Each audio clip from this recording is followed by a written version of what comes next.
জগদ্দল বিধানসভার আওতা বারোয়ারিতলায় কয়রাপুকুর পাড়ে টিএমসি দুষ্কৃতী দল এসে বিজেপি কর্মীদের উপরে এলোপাতাড়ি আক্রমণ করে। আহত মহিলা সহ 4 জন। ছেলে আমার ছেলে সাইকেলে ধাক্কা দিয়েছে, গাড়িতে ধাক্কা দিয়েছে, আমার ছেলেরে খুব মেরেছে। কারা মেরেছে? টিএমসির লোক। তারপর কি হয়েছে? কতজন ছিল ওরা? তাও প্রায় 60-70 জন ছিল। এখনো কি করে টিএমসি ঘুরে বেড়ায় ওখানে? এখন আমরা কি করে বলবো? আমরা কোন জায়গায় ঘটেছে ঘটনা? এটা কয়লাপুকুর, রাউতা কয়লাপুকুর। কি চাইছেন আপনি? আমরা চাইছি এর বিচার। ওরা কতজন এসেছিল? তাও প্রায় 60-70 জন এসেছিল। কজনকে মেরেছে আপনি? আমাকে 7-8 জন মেরেছে। আপনার নাম? আমার নাম শৈবা বিশ্বাস।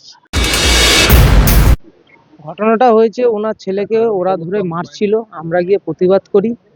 তো এরকম ভাবে মারাটা উচিত না, আমরা ঠেকাই। তো ওর মধ্যে একটা ছেলে আরো ফোন করে আরো কিছু ছেলে পেলেকে ডেকে নিয়ে আসে, তারা এসে কোনো কথা শোনে না, আমাদেরকে ফেলে মেরেছে। আমরা অনেক ঠেকানোর চেষ্টা করেছি, তারা ঠেকাতে পারেনি।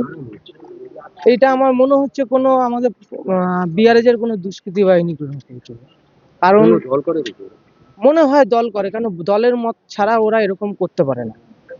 এর আগেও কি ওরা ঝামেলা করেছে? এর আগে শুনছি ওরা অন্য অন্য পাড়াতে ঝামেলা করেছে, আমাদের সঙ্গে ঘটেনি, কিন্তু এইবার আমাদের সঙ্গে ঘটলো।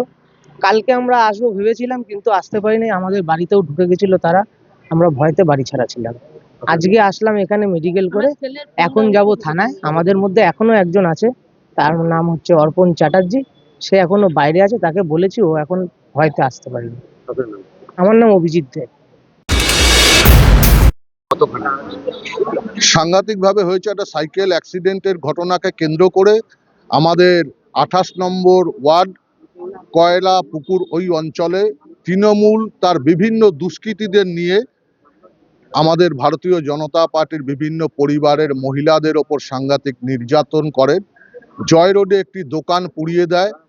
আমরা বর্তমানে আজকে ওই অত্যাচার চলছে, আমরা এই অবস্থায় প্রশাসনের দ্বারস্থ হয়েছি।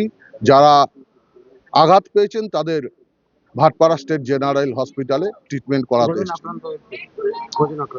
প্রায় 5-6 জন আক্রান্ত হয়েছে। এরা কার ছত্রছায়ায় রয়েছে বা ছিল? এরা তো অতীতে যদি দেখা যায়, এরা 21 সাল এবং এবারের নির্বাচনে এরা টিএমসির হয়ে সক্রিয় ভূমিকা নিয়েছে এবং এলাকায় দুষ্কৃতকারী বলে এদেরকে মানুষ চেনে। আমি কিছু নাম আপনার সামনে রাখতে চাই: সাগর, জিৎ, শান, অর্ঘ্য, শুভ, লোটে, খরাতি, এই সমস্ত ক্রিমিনালরা আজ এবং কালকের এই ঘটনার সঙ্গে প্রত্যক্ষ এবং পরোক্ষভাবে যুক্ত ছিল। অবশ্যই এরা সমস্ত সব তৃণমূলের হারমাদ। বাপ্পা ভট্টাচার্য।